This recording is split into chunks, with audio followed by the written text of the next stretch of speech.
வணக்கம். வாங்க இன்னைக்கு அரிசி மாவு வச்சு ஒரு healthy and easy sweet recipe எப்படி செய்யறதுன்னு பார்க்கலாங்க. இது செஞ்சு கொடுத்தோம்னாவே உடனே நமக்கு காலி ஆகிடுங்க. அந்த அளவுக்கு டேஸ்டியாக இருக்கும். நமக்கு ரைஸ் ஃப்ளாரில் அல்வா சாப்பிட்ட டேஸ்ட்டில் இருக்குங்க. ஸ்ட்ரக்சரும் அந்த மாதிரி இருக்குங்க. ஆந்திரா சைடில் பார்த்திங்கன்னா இது ஃபெஸ்டிவல் டைமில் செய்வாங்க. எனக்கு இது என் ஃப்ரெண்டு சொல்லி கொடுத்தாங்கங்க. வாங்க இது எப்படி செய்யறதுன்னு பார்க்கலாம்.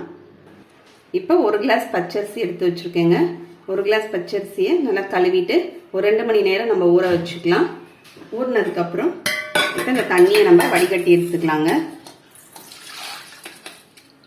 ஒரு துணியில் அரிசியை நம்ம காய வச்சிடலாம்.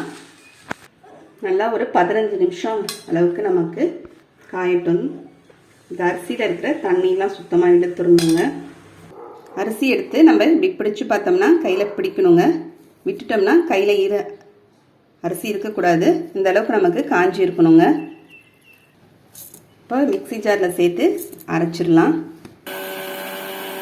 இப்போ மாவு அரைச்சிட்டோம். நம்ம சளிச்சு எடுத்துக்கலாங்க. மாவு சலிக்கிற ஜல்லடையில் சளிச்சுக்கலாம். மாவு காஞ்சிடக்கூடாது, அதனால் மாவை நம்ம மூடி வச்சிடலாம். ஸ்டவ்வில் ஒரு கடாயை வச்சுக்கலாம். அதில் ஒரு 100 கிராம் அளவுக்கு வெல்லம் சேர்த்துக்கலாங்க. வெல்லம் முழுகிற அளவுக்கு கொஞ்சமாக தண்ணி சேர்த்துக்கலாம்.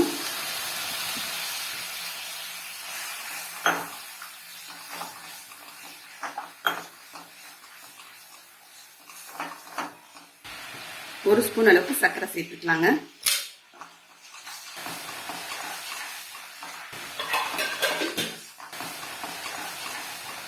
ஒரு ஸ்பூன் நெய் சேர்த்துக்கலாங்க.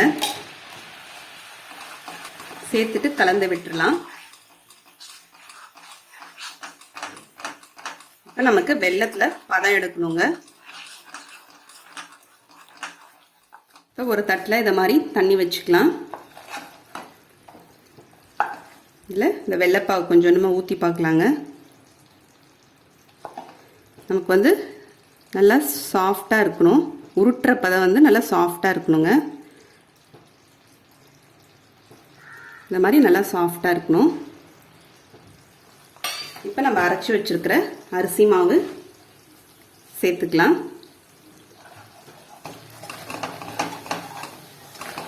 சேர்த்துட்டு அப்படியே கலந்து விட்டுட்டே இருக்கலாங்க. நம்ம 100 கிராம் வெல்லம் எடுத்ததுக்கு 180 கிராம் நமக்கு அரிசி மாவு கரெக்டாக இருக்கும்.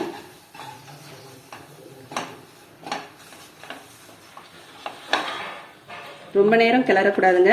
இந்த அளவுக்கு நமக்கு கட்டியாக வந்தோடனே நம்ம எடுத்து தனியாக வச்சிடலாம். ரொம்ப நேரம் கிளறினோம்னா ஹார்டாகிடும். சாஃப்டாக வேற ஒரு பேனில் ஒரு டேபிள் ஸ்பூன் அளவுக்கு நெய் சேர்த்துக்கலாங்க. 1/4 கப் அளவுக்கு முந்திரி பருப்பு சேர்த்துக்கலாம்.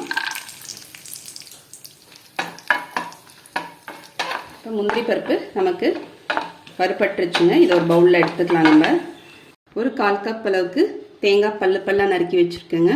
அதையும் சேர்த்துக்கலாம்.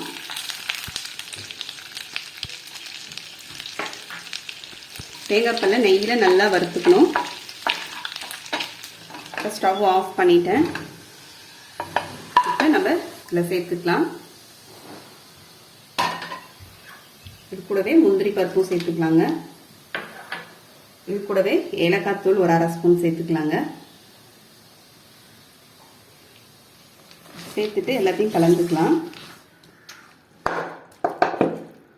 இப்போ நமக்கு ஒரு சிம்பிளான ஸ்வீட் ரெசிபி அரிசி மாவு வச்சு ரெடி ஆயிடுச்சுங்க. உங்களுக்கு இந்த வீடியோ பிடிச்சிருந்தா லைக் பண்ணுங்க, ஷேர் பண்ணுங்க, சப்ஸ்கிரைப் பண்ணுங்க. அடுத்த வீடியோவில் பார்க்கலாம். தேங்க்யூ.